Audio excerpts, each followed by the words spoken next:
The Red Harvest by Marlowe Graves. Chapter 1. The Return. The small town of Corbin's Hollow had always been quiet, a place where the old seemed to blend seamlessly with the new, where time moved slowly and life was predictable, too predictable, but not anymore. Retired detective Ethan Gray leaned against his worn leather chair, staring out the window of his small apartment in the city. His fingers absent-mindedly traced the rim of an old coffee cup as the phone call replayed in his mind. The voice on the other end was cold, professional, but there was a hint of fear buried beneath the surface. "Detective Gray, we need your help," the sheriff had said. "It's happening again." The words echoed in his mind like a drumbeat, dragging him back to a time he had long since buried. Corbin's Hollow, a town he'd left behind after a case gone wrong, a place where old ghosts had come to haunt him and where the dead had never truly rested. He stood up slowly, his knees aching from years of disuse.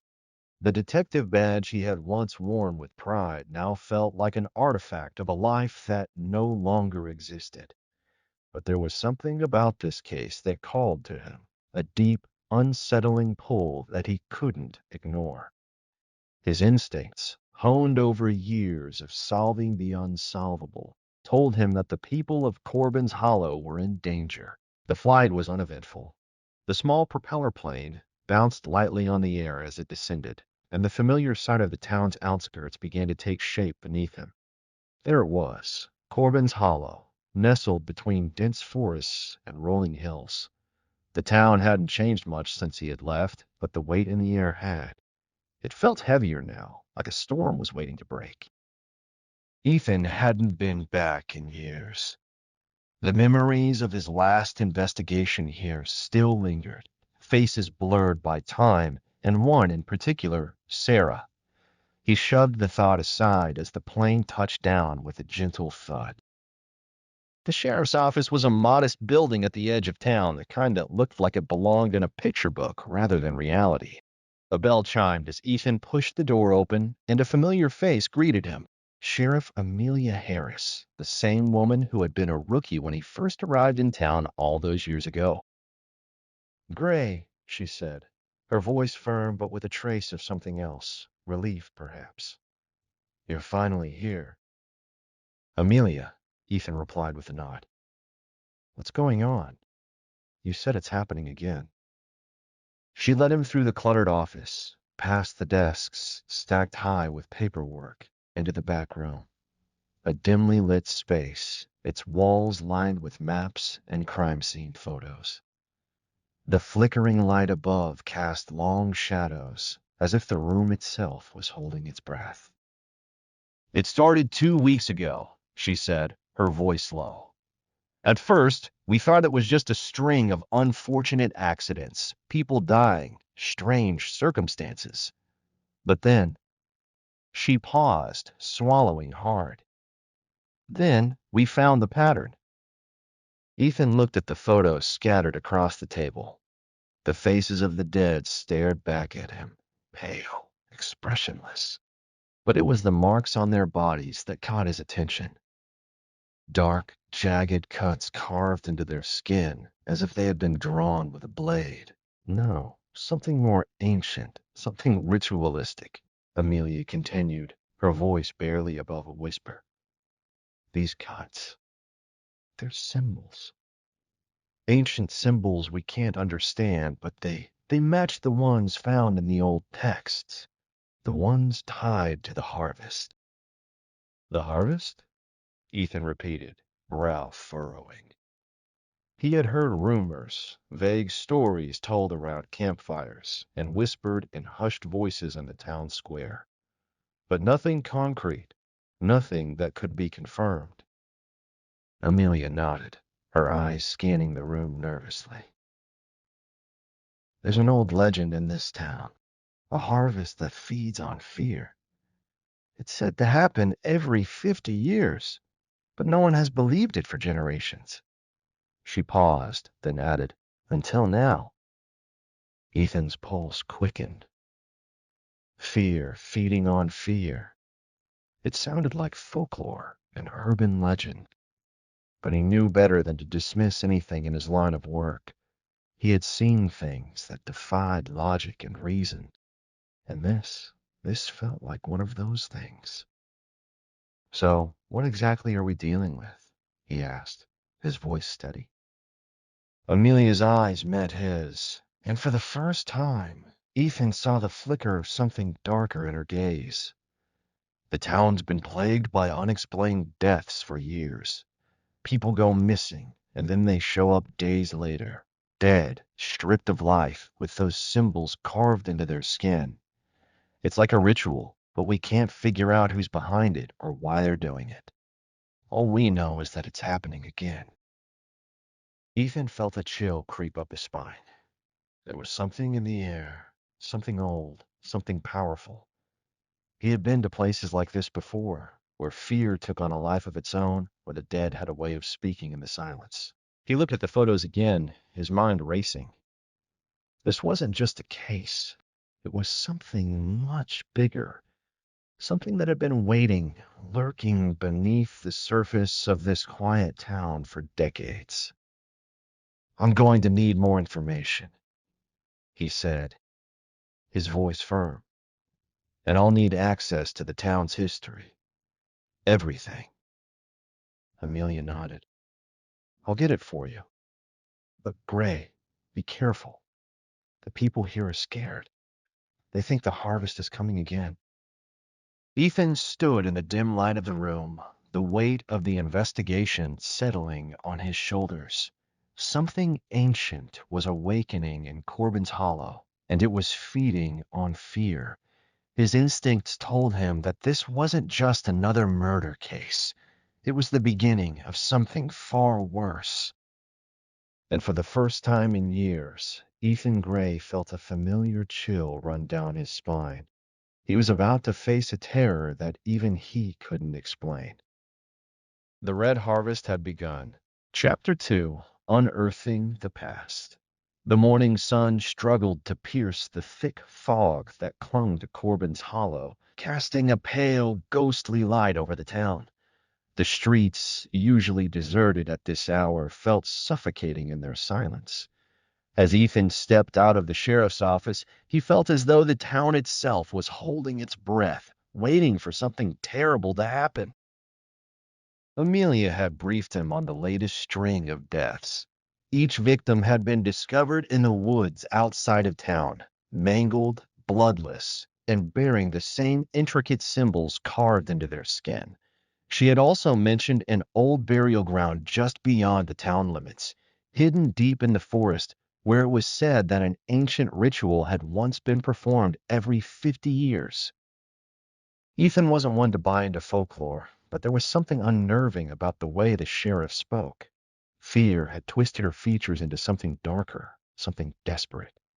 She didn't believe in superstition. She believed in facts. But even she couldn't deny that the deaths were tied to something older than the town itself. The cemetery was located just outside the woods, near the edge of the hollow. Ethan had heard the rumors, the whispers of things buried deep in the earth that never should have been disturbed. As he drove, the forest seemed to close in around him, the trees pressing in from all sides as if they were watching, waiting. The old cemetery was a somber place, its iron gates rusted, the stone walls crumbling from years of neglect. Moss covered most of the gravestones, and the ground was uneven, as if the earth itself had swallowed some of the dead whole. Ethan pushed open the gate with a groan, the sound reverberating through the still air. The ground was damp beneath his boots, each step sinking slightly into the mud. The air smelled faintly of decay. He walked deeper into the cemetery, his breath misting in the cool morning air. The graves were ancient, some dating back to the town's earliest days, their inscriptions worn away by time. But there was something unsettling about the place. The silence here felt unnatural, like the dead were trying to keep their secrets buried, to keep the living from finding out too much. Ethan's eyes scanned the stones, looking for anything that might offer a clue. He stopped when he noticed an unusual arrangement near the back of the cemetery. A large stone circle, weathered and cracked, stood at the center of the overgrown plot. It wasn't a grave marker. It wasn't anything he had seen before. His instincts flared, and he felt a chill creep up his spine. He knelt down, brushing away the dirt and leaves from the edges of the stone. As he cleared the debris, a faint symbol appeared on the surface, one that matched the markings found on the victims. It was etched deep into the stone, a complex series of lines that seemed to twist and spiral, forming an intricate pattern he couldn't quite understand. This was no ordinary burial site. Ethan stood up, his mind racing. The cemetery was tied to the deaths. He was certain of it now. But the question remained, what did this stone circle mean? And why had it been hidden here for so long? A rustle in the trees snapped him from his thoughts. He spun around, instinctively reaching for his gun, but the movement was just a shadow, a figure moving swiftly through the trees. "Who's there?" Ethan called out, his voice firm, yet tinged with a trace of uncertainty. The figure didn't respond. Instead, it moved deeper into the forest, blending with the shadows. Ethan hesitated, his instincts pulling him toward the trees. Whoever it was, they were watching him, and they knew something he didn't. He wasn't about to let them slip away without answers. He followed, his steps silent on the wet ground, his eyes scanning the trees for any sign of movement. The forest was thick, its canopy blocking out much of the light, casting the woods into near darkness. He pushed through the underbrush, ignoring the sharp branches that tugged at his jacket. The air grew heavier with each step, thick with the scent of damp earth and something else, something ancient. Finally, after what felt like an eternity, the figure stopped in the clearing. They stood there, just beyond the trees, their face hidden in shadow. Ethan moved closer, his heart pounding in his chest. "Who are you?" he demanded again. "What do you know about the killings?" The figure didn't speak at first. Then, slowly, they turned, revealing a face that was at once familiar and foreign. It was a woman, her skin pale, her eyes dark and hollow. Her clothes were ragged, as though she had been living in the woods for days, maybe weeks. "Leave this place," she whispered, her voice raspy. "The harvest is coming." Ethan stepped forward, his instincts telling him to be cautious. "What are you talking about? Who are you?" The woman's gaze locked with his, her eyes wide with fear. "You shouldn't have come back," she said, her voice barely audible. "The town, the harvest is tied to them, to their blood. You won't stop it. No one can." Ethan's pulse quickened. "Who's behind this? Who's doing this?" The woman shook her head slowly, her expression growing more frantic. "It's not just one person. It's something older, something that's been waiting for years. It feeds on fear. It grows stronger with every death, and it's coming for all of you." Ethan's mind raced. The pieces were starting to fall into place, but there was still so much he didn't understand. "How do you know all this?" he asked, his voice low. The woman seemed to hesitate for a moment before she spoke again, her eyes flickering with a mix of fear and something else, something like regret. "Because I'm part of it." Before Ethan could react, she turned and fled into the trees, vanishing as quickly as she had appeared. He stood there, alone in the clearing, the weight of her words sinking in. "I'm part of it." The phrase echoed in his mind, but he didn't have time to process it. There were answers to find, and he was closer than ever to uncovering the truth. But as the wind rustled through the trees, Ethan couldn't shake the feeling that something was watching him, waiting, The harvest wasn't just a legend. It was real, and it was far from over. And now it was coming for him too. Chapter 3, The First Harvest. Ethan stood motionless in the clearing, the woman's words still echoing in his mind. I'm part of it. He couldn't shake the sense that the world around him had just tilted, that some terrible secret had been revealed, one that he wasn't ready to face. The forest was unnaturally silent now, the rustling of the trees replaced by an eerie stillness. His instinct screamed at him to get back to the town, to take what he had learned to Amelia and the others, but something held him there. The woman had run into the woods, but why? What was she trying to escape? And what had she meant by "I'm part of it"?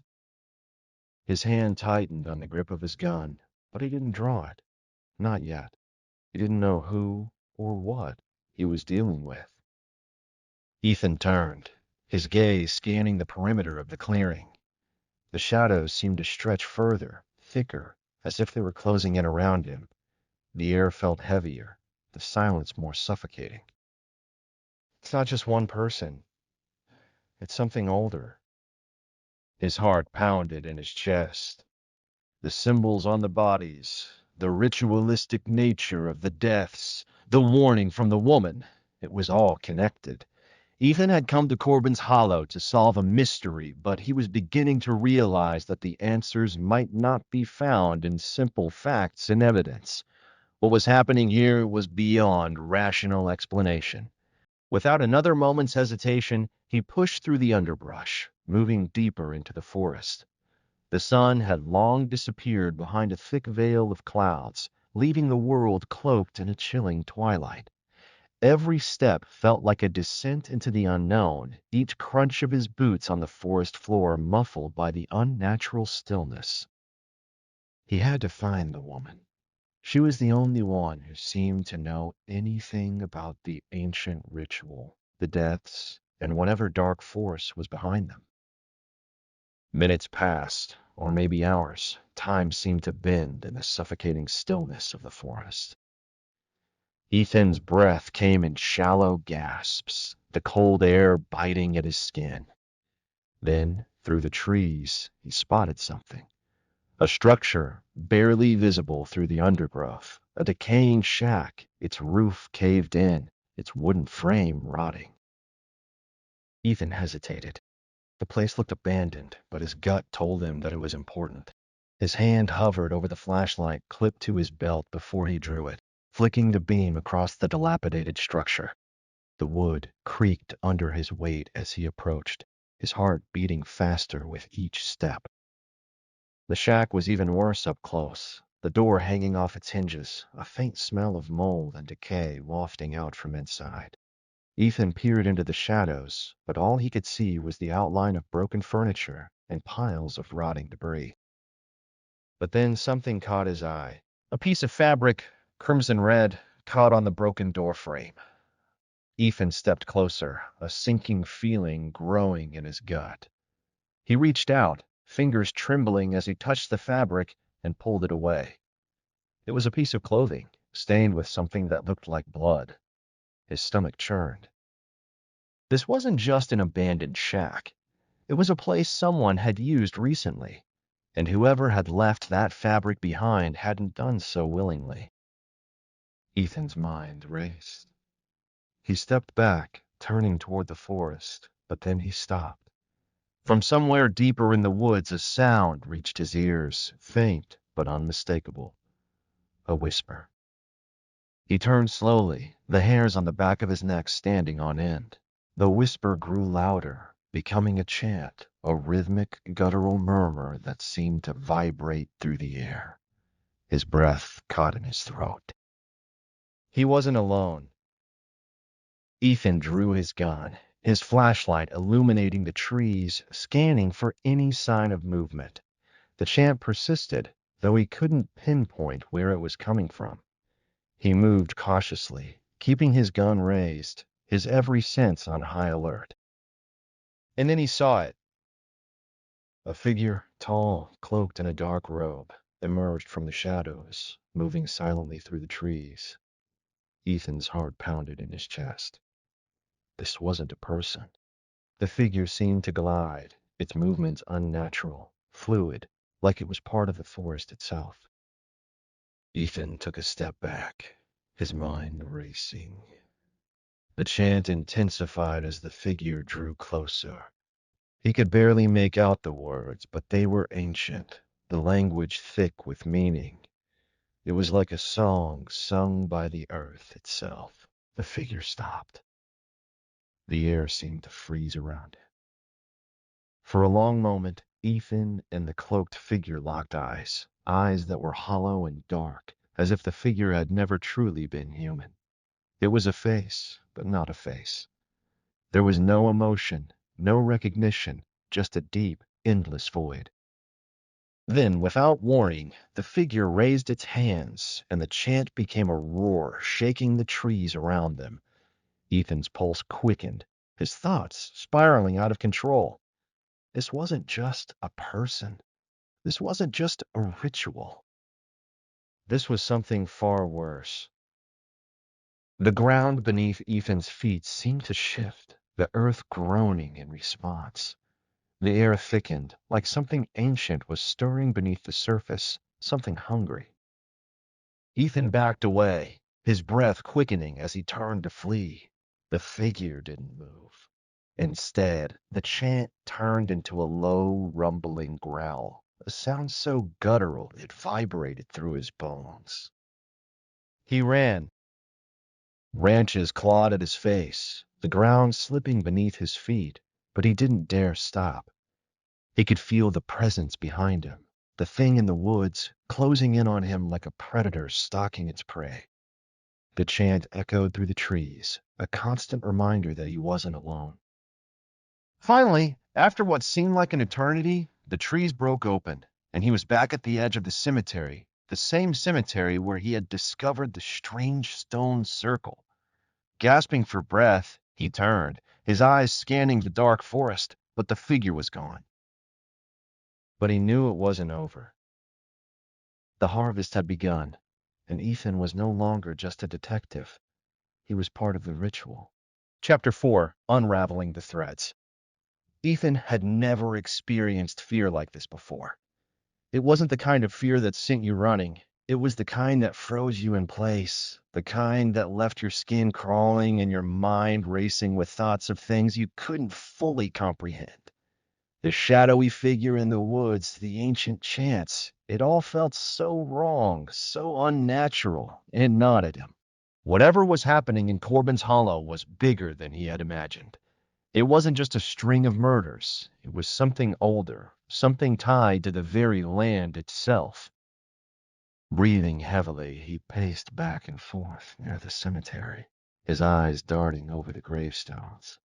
His mind buzzed with questions, none of them easy to answer. He glanced at the entrance to the hollow, where the trees loomed like silent sentinels. His instincts told him to leave, to take whatever he had learned and get out before things spiraled further. But there was something inside him, something he couldn't name, that kept him rooted in place. He couldn't just walk away.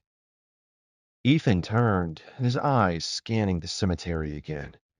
It was then that something caught his attention, the stone circle. He hadn't noticed it before, not from this angle. The stone ring lay at the center of the graveyard, its surface weathered by centuries of exposure, yet oddly pristine, untouched by the passage of time. He had been so distracted by the figure in the woods that he hadn't paid it the attention it deserved. The stones looked old, worn by years, their edges rough and jagged, like they had been placed there hastily, without much care. But they were arranged in a perfect circle. A sense of unease washed over Ethan as he approached the formation, the air around it dense with an unnatural weight. It felt wrong, like an unseen force was tugging at his very soul, urging him to turn away. But he couldn't. Something in him, something that was a mix of professional curiosity and an overwhelming desire to understand what was going on, kept him moving forward. Ethan knelt beside the largest stone, brushing the dirt and leaves away. What he uncovered left him gasping. Carved into the stone was a symbol. No, a series of symbols etched deeply into the surface. They were unfamiliar, twisted shapes that seemed to move and shift when he stared at them for too long. The more he looked, the more they seemed to pulse, as if they were alive, breathing. He ran his fingers over the carvings.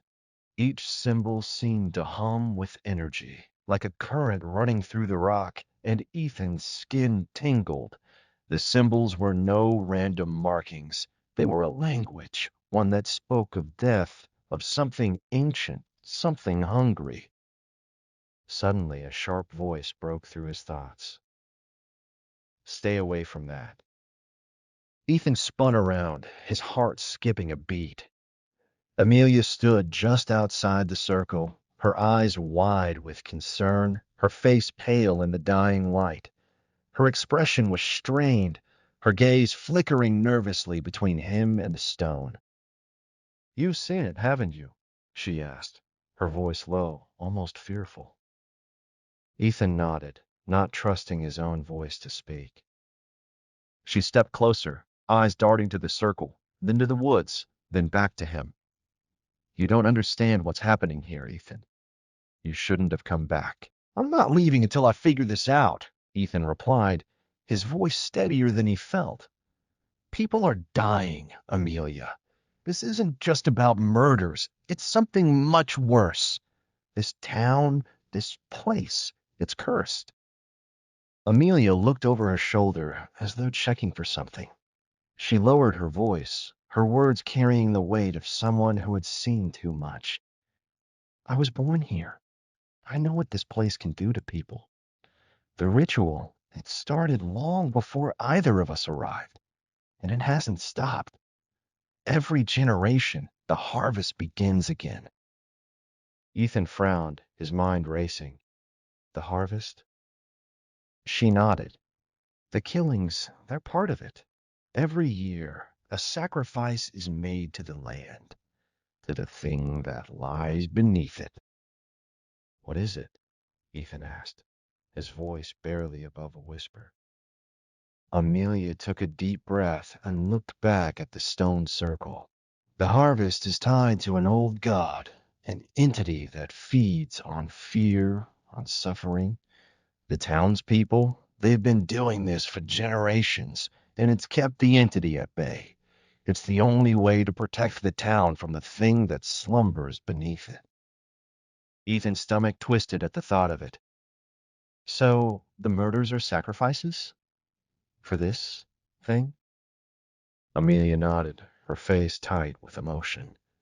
"Yes, but it's not just the people who die. It's the land, too. The thing beneath it grows stronger with every passing year, and if the harvest doesn't happen, everything will fall apart." Ethan stood up, his mind spinning. He had heard rumors of strange rituals and old gods, but he never imagined they could be true. It felt like something out of a nightmare he couldn't wake from. "And you're involved in this?" Ethan asked, his voice accusing. "I didn't ask for this," she said, her eyes wet with tears. "But I'm bound to it. All of us are. The people here have known for generations, and we've kept it hidden, kept it safe. The blood must be spilled. If it doesn't, everything we know will burn. The thing beneath will rise." Ethan took a step back, shaking his head.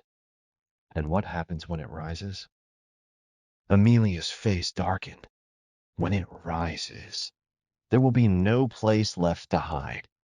The harvest has already begun. We're too far gone now." The weight of her words hung in the air between them like a thick fog. The ground beneath Ethan's feet seemed to vibrate, as if reacting to her confession. He could feel the pulse of the symbols on the stones, each thrum in his chest, an ominous warning. Ethan knew one thing for certain. He had walked into a trap, one that was decades, if not centuries, in the making. And now, it seemed, the only way to stop it was to find a way to destroy the harvest. But could he do that before the town was consumed by the dark forces that had been awakened? Ethan, Amelia said softly, her voice shaking. There's more. I can show you the way, but we have to move fast. Before Ethan could respond, he heard it. The sound of distant chanting, a deep, vibrating hum that seemed to come from beneath the earth itself. It was already too late. The harvest was near. Chapter 5. Blood on the Wind. The wind had picked up, howling through the trees like an ancient beast, its eerie wails carrying the scent of something unnatural. The air was thick with a tension that made Ethan's skin crawl. As he stood there, facing Amelia, the reality of the situation was sinking in, faster than he could process. The distant chanting grew louder, deeper. It felt as if the very earth beneath him was vibrating, a low hum that seemed to resonate in Ethan's bones. Something was moving, something vast, something that had been waiting for this moment. He could feel the pressure building in the air, and his instincts screamed at him to run, but there was nowhere to go. Amelia's face was pale, her eyes wide with terror. She took a step back from the stone circle, pulling Ethan with her. We need to go, now. Where? Ethan asked, his voice hoarse. You said it was too late. There's a place, deep in the forest, hidden from sight. A cabin. It's where the elders used to meet, where the rituals began. It's the only place we can go to stop this. If we don't act now, everything will fall apart. Ethan wanted to ask more, wanted to know the details of how they could possibly stop the ancient force that had been controlling Corbin's Hollow for centuries, but the urgency in her voice left no room for questions. He grabbed her wrist and followed her, moving quickly, almost instinctively. The air felt like it was pressing down on him, pushing them forward, urging them towards some unseen destination. As they ran deeper into the woods, the path became more treacherous, the trees closing in on them as if they were being watched by unseen eyes. The wind howled through the branches, and the ground seemed to shift beneath their feet, as though the forest itself were alive, stirring, waiting. Each step they took was met with an increasing sense of dread, an unshakable feeling that they were not alone. Finally, they reached the cabin, a small, weathered structure nestled among the trees. It seemed abandoned, forgotten by time, its wood gray and weathered, the roof sagging under the weight of years of neglect. Yet, as they approached, Ethan could feel something inside, a presence heavy and oppressive. Amelia pushed open the creaky door, and they stepped inside. The air was thick with dust, and the smell of mildew and age hit Ethan's nose immediately. The interior was sparsely furnished, the wooden floors creaking underfoot. A single table stood in the center, covered in strange symbols, their meaning unclear but undeniably ancient. This is where it all started, Amelia whispered, her voice barely audible over the wind outside. The elders would gather here to perform the rituals. They believed they could control it, keep it at bay. But they were wrong. They underestimated the thing beneath. Ethan's gaze shifted to the walls, where faded drawings and carvings lined the wood, some depicting grotesque figures, others showing strange ceremonies, symbols of fear, of sacrifice. A chill ran down his spine. The place felt like it was steeped in a dark, living history, one that had been passed down through generations. But the more Ethan looked, the more he understood. It was not a history they could escape. The harvest, he said, his voice thick with disbelief. You're telling me they've been sacrificing people for centuries to keep this thing from rising? Amelia nodded. Yes. The thing beneath the land, the thing that feeds on fear. Every year demands its harvest. It's not just about the blood, it's about the fear, the terror that the townspeople have lived with for generations. It feeds off of that. The more fear there is, the stronger it becomes.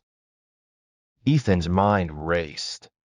He tried to wrap his head around the enormity of what she was saying, but it didn't make sense. This wasn't just some twisted cult. It was an entire town, bound by ancient rites, sacrificing their own to keep a dark force from consuming them. How could anyone live like this? How had he never heard of it before? But as Amelia continued speaking, he began to understand. This wasn't just a curse. It was a pact, a brutal agreement that had been made long ago. The price of survival was fear, and the harvest, it was the price they paid. Can we stop it? Ethan asked, his voice barely a whisper. Is there a way? There is, Amelia said, her eyes darkening. But it's not simple. We need to sever the connection, destroy the symbol that binds it to the land. We need to find the source. Ethan shook his head, still not fully grasping the scope of what she was saying. The source? What do you mean? Where do we find it? The symbol, the one that connects the town to the entity. It's hidden. It's buried beneath the earth, in the oldest part of the cemetery, where the first sacrifice was made. That's where the ritual began, and that's where we must end it. Ethan felt a knot form in his stomach. The cemetery, the very place where the dead rested, where the rituals had started all those years ago. It was the last place he wanted to return to, yet it was the only place where he could hope to stop this nightmare. He looked at Amelia, her face pale but determined. There was no turning back now. The harvest had begun, and if they didn't act, there would be no town left to save. We need to get there fast, he said, his voice steady despite the fear gnawing at him. Amelia nodded, and they turned to leave the cabin, stepping back into the thick, oppressive darkness of the forest. The wind howled around them, a chilling reminder that time was running out. The harvest was not just a tradition. It was a deadly, unbreakable cycle. And Ethan knew, without a doubt, that if they didn't act quickly, they would become part of that cycle, feeding the thing beneath the land, just like the others before them. The chanting grew louder, closer now. It was no longer distant. This was the sound of something coming for them. The harvest had begun. Chapter 6. The Roots of Fear. Ethan's breath came in sharp bursts as he and Amelia raced through the forest, the night pressing in on them like an iron vise. The trees loomed overhead, their twisted branches reaching out like skeletal hands, their gnarled fingers scraping at the moonlight that filtered through the thick canopy. Every step they took seemed to echo, the sound of their feet on the brittle leaves unnervingly loud, as if the forest itself was listening, waiting. We have to hurry. Amelia's voice trembled, though she did her best to keep her pace steady. The harvest won't wait if we don't reach the cemetery before midnight. I know, Ethan replied, his mind racing. We won't have a chance. They pushed on, the weight of the impending ritual growing heavier with each step. The chanting from the town had intensified, a low, guttural sound that seemed to permeate the very air around them. It was as if the wind itself carried the voices, twisting them, pulling them closer with every gust. It was impossible to escape, impossible to drown out the sound of the town's dark awakening. Ethan's thoughts were fractured, struggling to piece together everything that had happened since his return to Corbin's Hollow. There was no explanation for what was unfolding, no logical reason for the deaths, the disappearances, the ancient rituals. It was as though the town itself had been built on the very foundations of fear, and now that fear was finally coming to life. Are you sure it's in the cemetery? Ethan asked, trying to clear the fog in his mind. Amelia glanced at him, her face pale but resolute. Yes, the ritual began there with the first sacrifice. That's where the symbol was created, the one that binds it to this place. We need to destroy it, Ethan. If we don't, The harvest will continue, and every year more blood will be spilled. Ethan nodded, but his stomach churned. He wasn't ready to accept the reality of what she was saying, not yet. The thought of a town bound by blood, its survival reliant on terror, was a concept too horrifying to grasp. And yet, here they were, running toward the very heart of it, where it all began. The wind howled louder, its eerie song now mingling with the distant cries of the town's people, as if calling out to them, urging them to join in the dark celebration. They were closing in on the cemetery now, the trees thinning and the air growing colder, almost bitter. Every step they took seemed to stretch out in time, the journey feeling endless, as if the forest itself was unwilling to let them leave. Then, through the mist that began to creep in at the edges of their vision, they saw it, the silhouette of the cemetery, rising out of the darkness like a forgotten monument to a dead past. The gravestones were old, weathered, and leaning at unnatural angles, their inscriptions worn beyond recognition. Some of them were nearly swallowed by the earth, the roots of ancient trees growing through cracks in the stones, as though the land was trying to reclaim them. Ethan's heart pounded harder as they approached, his instincts screaming at him to turn back. But there was no turning back now. "This is it," Amelia said, her voice barely a whisper as they crossed the threshold into the cemetery. "This is where it all began. We have to find the symbol before it's too late." Ethan glanced around, his eyes scanning the rows of graves, the feeling of dread growing heavier by the second. The air was thick with the stench of decay, the earth beneath his feet soft and yielding as though the ground itself were alive. There was a sense of malevolence here, a weight that pressed down on him like an unseen hand. "Where do we start?" he asked, his voice tight with unease. Amelia stood still for a moment, her eyes closed as she seemed to listen to something that Ethan couldn't hear. Finally, she pointed toward the far end of the cemetery, where the oldest graves stood, their stones cracked and broken. "There, that's where the first sacrifice was made. The symbol is buried beneath the earth there." Ethan followed her gaze, his stomach twisting. "How do you know it's still there?" "I know," Amelia replied, her voice hollow. "I've seen it in my dreams. I felt it in my blood." Without another word, they made their way toward the farthest part of the cemetery. The wind seemed to intensify as they walked, whipping around them, carrying strange whispers that seemed to rise from the very ground. Every step felt heavier than the last, the air thick with unnatural presence. It was as if something was watching them, something ancient and powerful, waiting for them to make the wrong move. When they reached the site, the gravestones around them seemed to lean in, the silence deafening. Amelia knelt beside one of the broken stones, her fingers trembling as she brushed away the dirt and leaves that had gathered over the years. Ethan watched her closely, his senses on edge. The hairs on the back of his neck stood up as the temperature dropped suddenly, an icy chill creeping into his bones. The chanting from the town was now a low, almost guttural rumble in the distance, a constant hum in the background that seemed to be growing louder. Amelia's hands were shaking as she pulled away more, her breath quickening.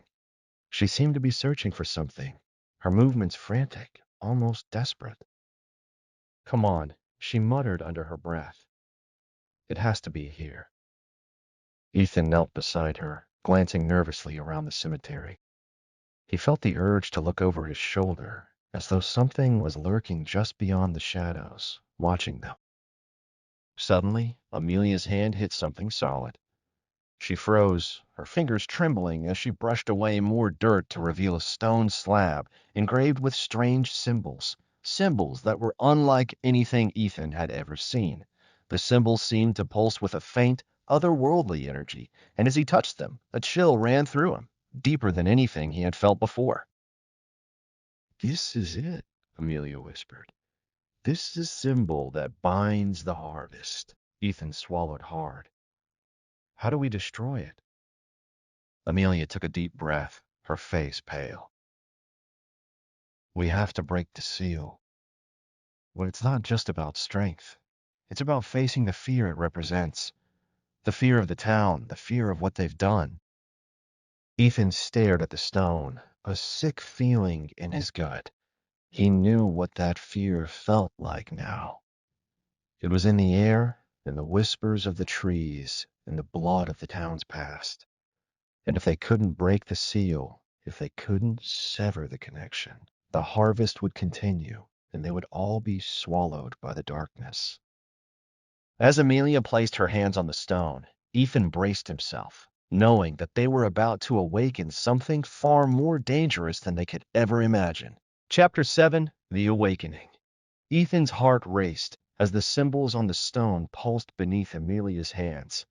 The moment she touched the ancient carvings, a shockwave of cold swept through the cemetery, making the air feel like it was suffocating him. The ground beneath their feet trembled ever so slightly, a low vibration that seemed to come from deep within the earth itself. "What's happening?" Ethan asked, his voice tight with fear, though he tried to keep it steady. Amelia didn't respond at first. Her eyes were closed, her fingers splayed against the stone, as if she were in some kind of trance. Her breathing was shallow, her lips parted as if she was trying to hold on to something, something that was slipping away from her. Then, as if in answer, the chanting from the town swelled in intensity, echoing off the trees and rising from the earth itself. It wasn't a sound you could ignore. It clawed at your ears, crawled into your mind. It was like a heartbeat, a pulse that matched the rhythm of her own frantic breath. "Amelia," Ethan said, stepping closer. He placed a hand on her shoulder, trying to break the spell she was in, but her body jerked violently as if something had seized her from the inside. She gasped, her eyes snapping open, wide and wild. For a moment, Ethan thought he saw a flicker of something dark, something not quite human, in her gaze. Then, just as quickly, it was gone. I can't," Amelia whispered, voice shaking. Her hand faltered on the stone. "This symbol, it's alive. It won't let me break it." Ethan gripped her arm, desperation tightening his chest. "We have to, Amelia. We don't have much time. If we don't stop this now, there'll be more death. More people." "I know," she cut him off, her voice raw. "But this thing, it feeds on fear. Our fear. And the more we resist, the stronger it gets." Ethan stepped back, his mind racing. The wind howled louder, and the trees around them creaked as though they were being twisted by some unseen force. The graveyard was no longer still, no longer a place of forgotten memories. It had come alive, alive with something dark and ancient, something that had been lying dormant for centuries, waiting for the right moment to awaken. Amelia staggered to her feet, pulling her hand from the stone with a strained cry. The vibration stopped instantly, but in the sudden silence the air felt heavier. The symbol on the stone now glowed with an unnatural crimson hue, pulsing like the heart of some horrific beast. "Amelia, what's happening?" Ethan asked, his voice trembling now as the gravity of their situation set in. He glanced nervously around the cemetery, the sensation of being watched too overpowering to ignore. "What's that thing?" Amelia's face was drawn with exhaustion, sweat beading at her brow, but her eyes were sharp, full of recognition. "It's not just a symbol, it's a key," she said in a hoarse whisper. "It opens a door to something that has been waiting to return to this world. The harvest, this cycle of death, it's not random. It's a pact, a curse. And that door," she paused, her voice catching in her throat.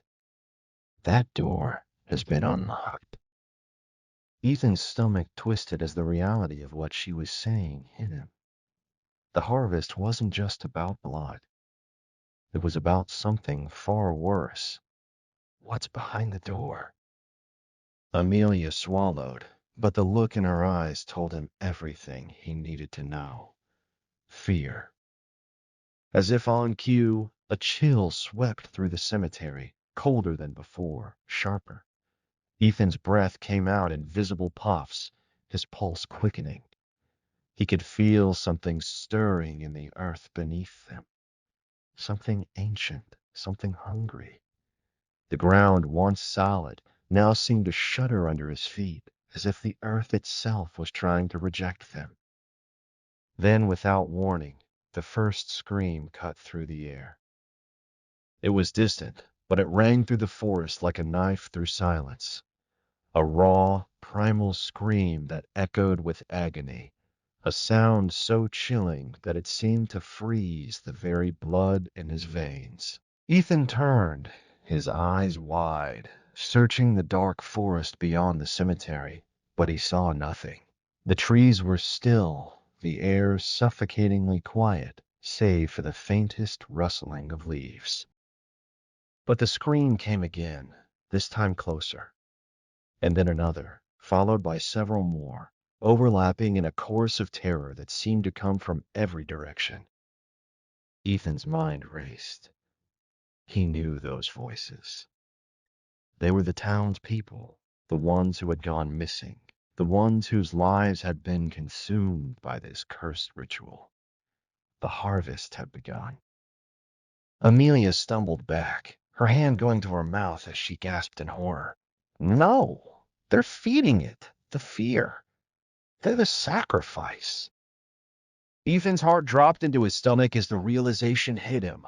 The ritual wasn't just about offering blood. It was about offering fear, fear so potent it could awaken something worse than death.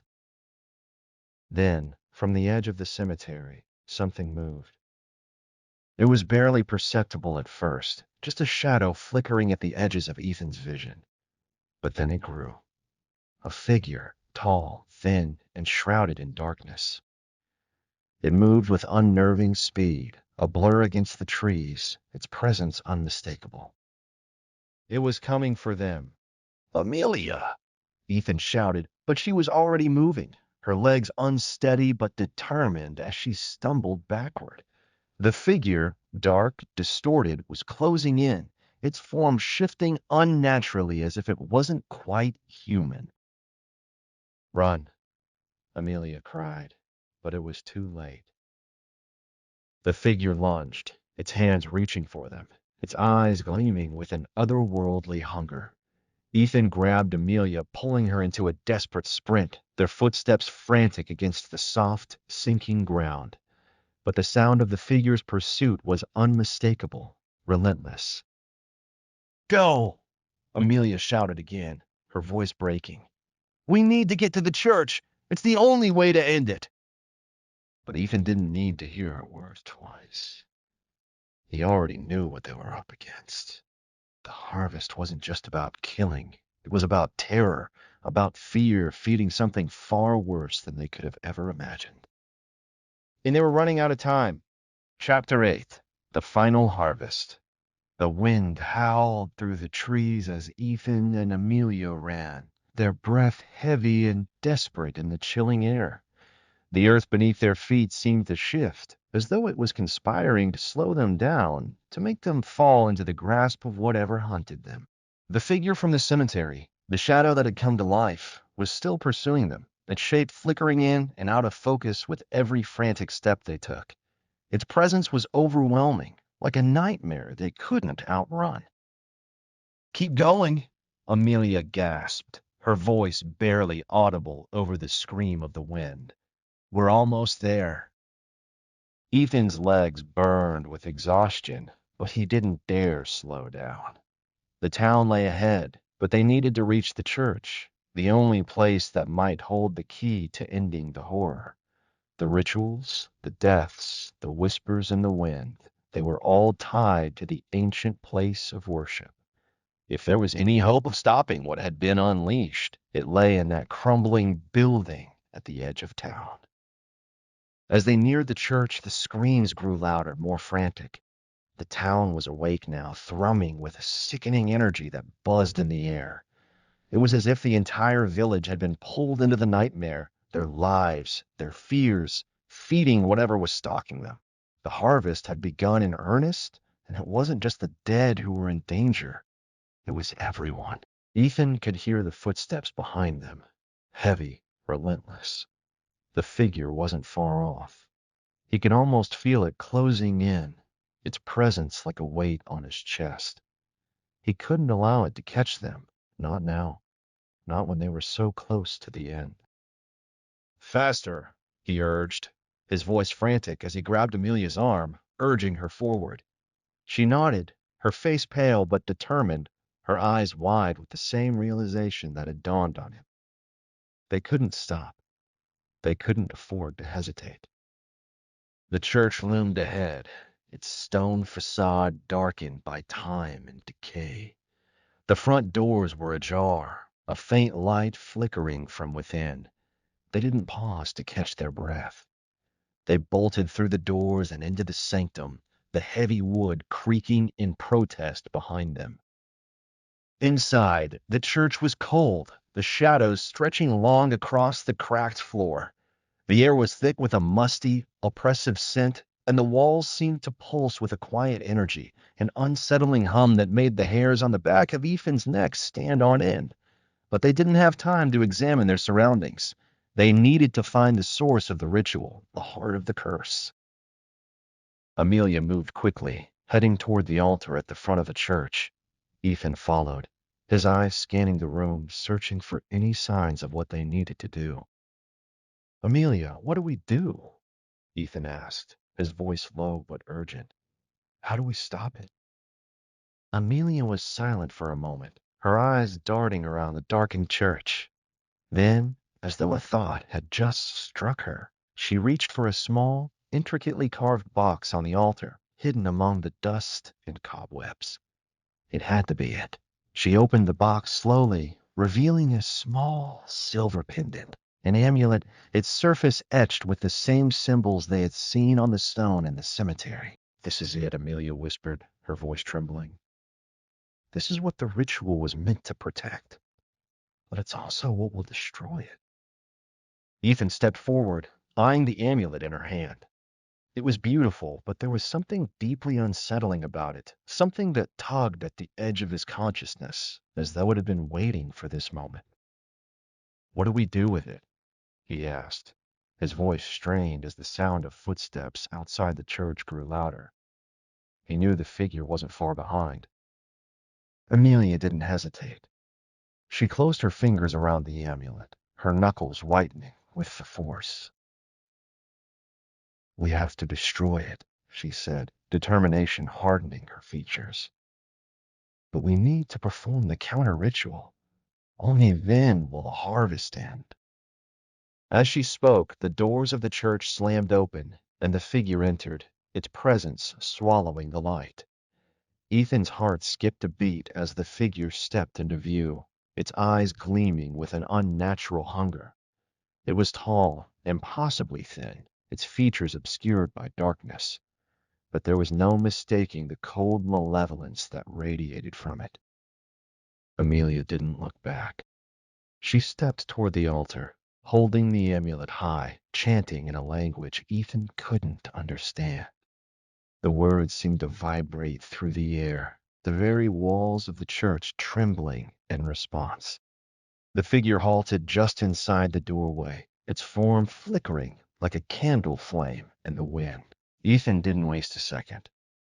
He reached into his jacket and pulled out the small revolver he'd kept as a last resort. He aimed it at the figure, his hand shaking. You won't stop us, Ethan shouted, his voice shaking with rage and fear. This ends now. But the figure didn't move. It didn't even flinch. Instead, it let out a low, guttural sound like the rumble of thunder beneath the earth. The air grew colder still, and Ethan's breath turned to mist in front of him. Amelia's chant grew louder, more desperate, her voice rising above the figure's presence. The ground beneath their feet seemed to tremble, the symbols on the floor glowing with an eerie red light. The harvest was near its end. Suddenly, with a violent burst of energy, Amelia slammed the amulet into the altar, its silver surface glowing bright as it shattered into 1,000 pieces. A deafening noise, like a chorus of screams, echoed through the church, reverberating off the stone walls. The figure howled in agony, its form distorting, the darkness around it swirling like a storm. Ethan's ears rang as he covered his face against the force of the explosion that shook the church. The figure was no longer there. All that remained was the eerie, suffocating silence. For a long moment, neither of them moved. Then Amelia collapsed to her knees, exhaustion overtaking her as the last remnants of the ritual fell away. The church, the town, the entire land felt still, as though the nightmare had finally been pushed back into the shadows from which it had emerged. Ethan knelt beside her, his voice quiet. "Is it over?" Amelia's chest heaved as she nodded, her eyes wide but relieved. "It's over. The harvest. It's done." But as Ethan looked around the church, he knew that the town, the people, would never be the same again. The fear that had consumed them all had faded, but the scars would remain. The harvest had been stopped, but the darkness would always linger, waiting for the next cycle. As they stepped out of the church and into the calm of the early morning light, Ethan couldn't shake the feeling that the red harvest was not the end. It was only a beginning.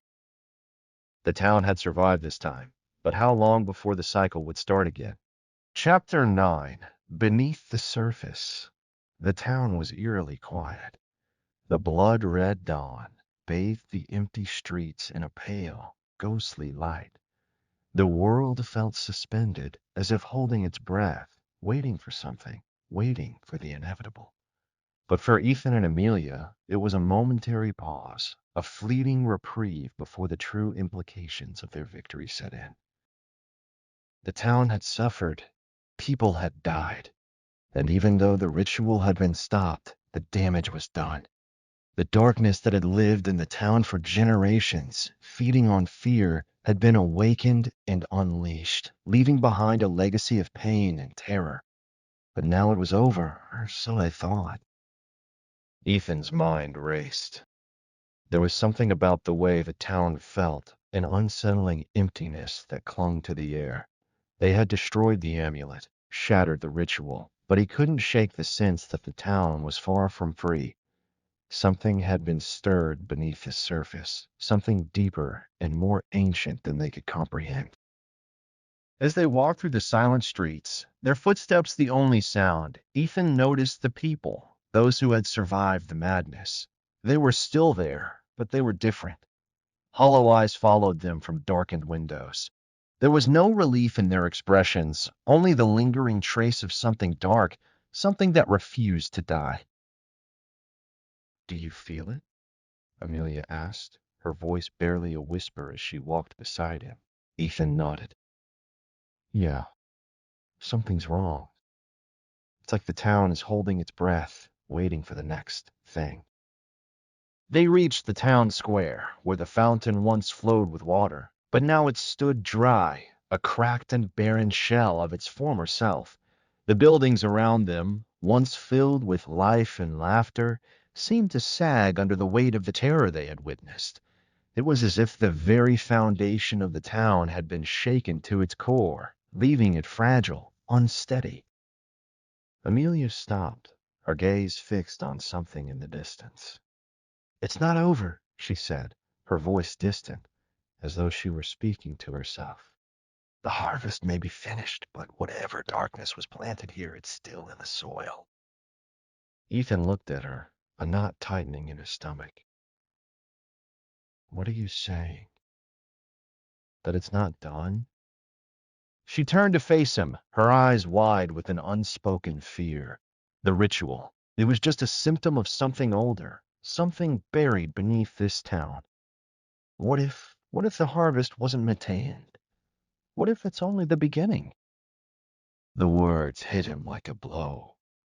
They had assumed the death and destruction were tied to the ritual, tied to the fear it had cultivated.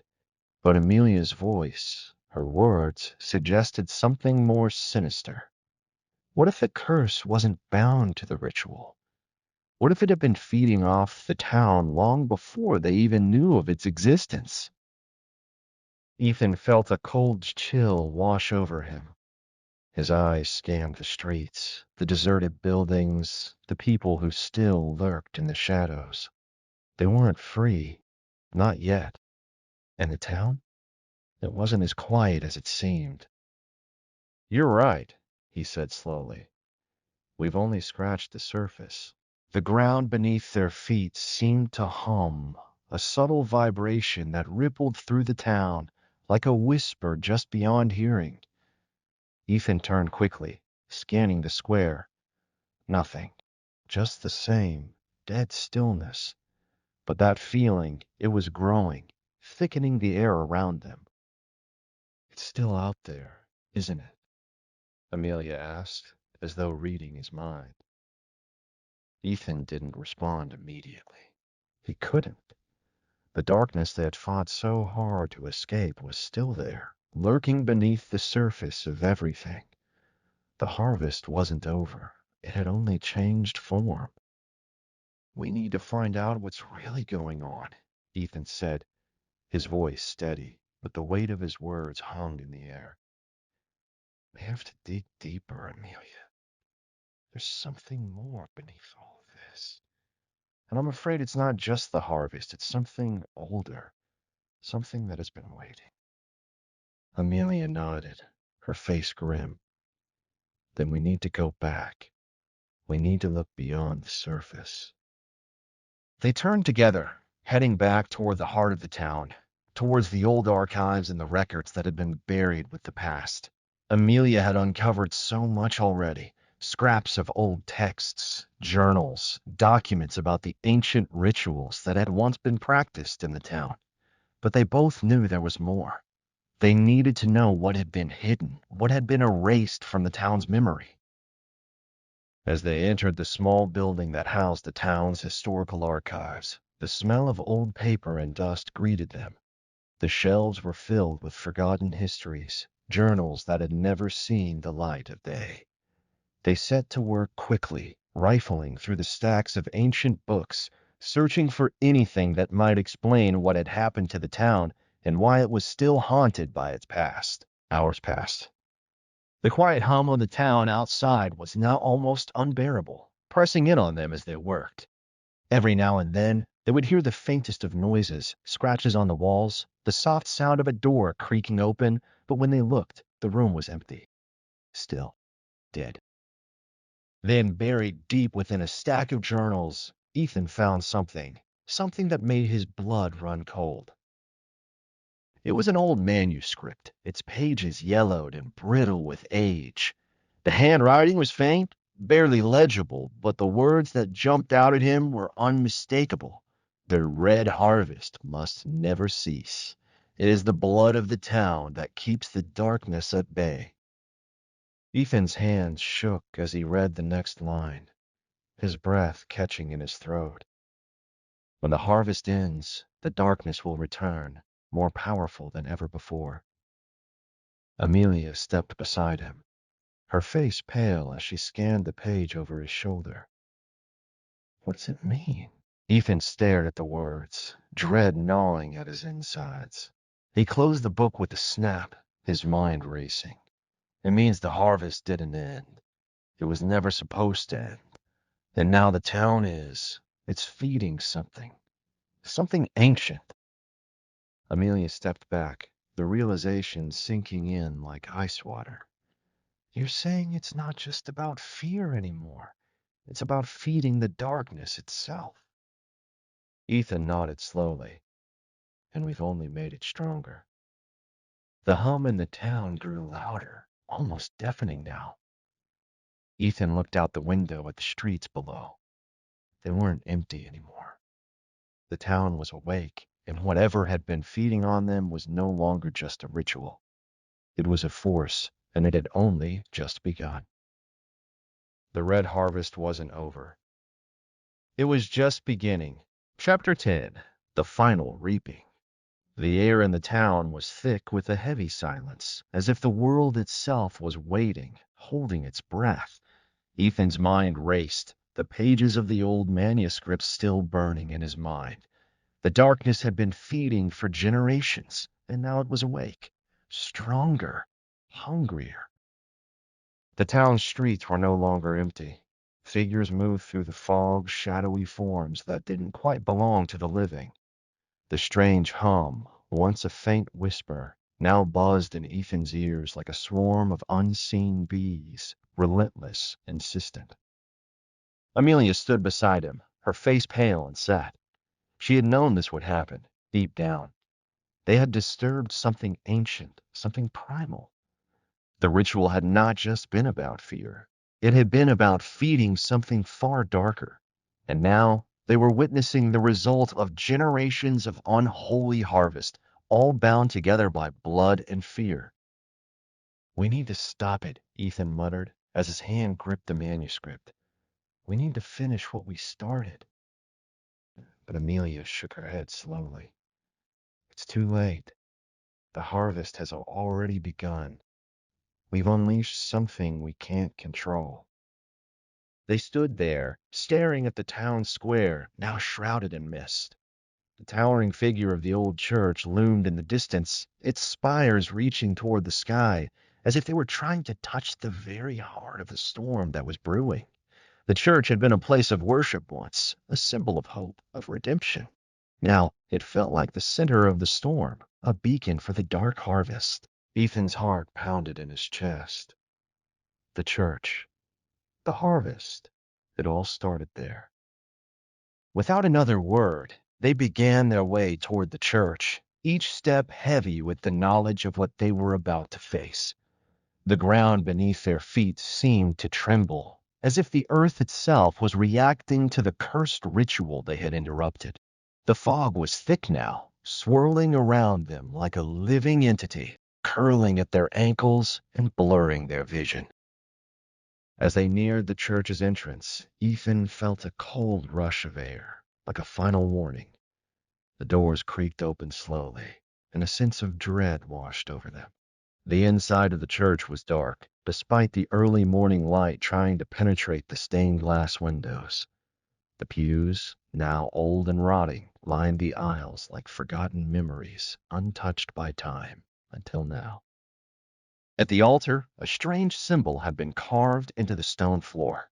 The mark was familiar, though it sent chills down his spine. It was the same symbol he had seen in the pages of the manuscript, the one that marked the beginning of the ritual, the one that signified the pact made long ago. Amelia, look, he said, his voice trembling. It's here. It's always been here. Amelia's gaze followed his finger to the symbol. This is where it started, the heart of the harvest. Ethan felt a pull, an irresistible force drawing him toward the altar. It was as if the town, the very land beneath them, was calling to him. The feeling was suffocating, like something ancient was awakening, beckoning him into the darkness. Before he could stop himself, he stepped forward, the cold stone of the church floor beneath his feet, a constant reminder of the danger they were in. His hand reached for the symbol, the chill seeping through his skin as his fingers made contact. The ground trembled violently beneath him, and a low, guttural growl filled the air, vibrating through his bones. Amelia screamed, stumbling back as the walls seemed to close in around them. "No," she shouted. "You've triggered it. It's too late." Ethan's mind was racing, but his body was frozen.